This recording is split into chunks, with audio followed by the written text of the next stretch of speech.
धनंजय मुंडे कृषी मंत्री असताना डीबीटीचं धोरण कशासाठी बदललं? नागपूर खंडपीठानं राज्य सरकारकडे मागितलं स्पष्टीकरण. संघ घेणार भाजपाच्या मंत्र्यांची शाळा, हिंदुत्वाचा अजेंडा कसा राबवायचा याचं करणार मार्गदर्शन.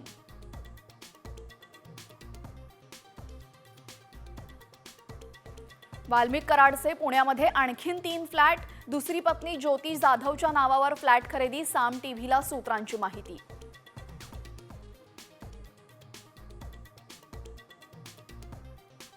सरपंच हत्या प्रकरणाचा तपास करणाऱ्या सीआयडी पथकामध्ये बदल, आता अपर पोलीस अधीक्षक किरण पाटील यांच्यावर जबाबदारी.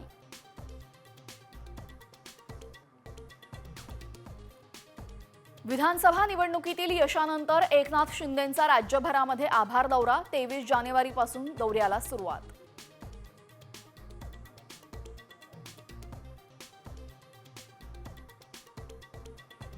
पालकमंत्री पदाचा तिढा पुढील आठवड्यामध्ये सुटण्याची शक्यता, अंतिम निर्णयासाठी महायुतीची 2 दिवसात बैठक, रायगड, बीड, सातारा, जळगाव वरनं वाद.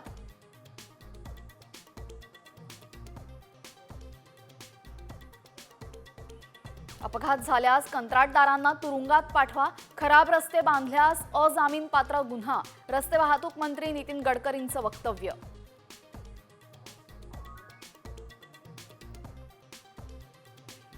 कांदा उत्पादक शेतकरी पुन्हा अडचणीमध्ये, बांगलादेशकडनं कांदा आयातीवर 10% शुल्क आकारणी, निर्यातीत घट होण्याची शक्यता.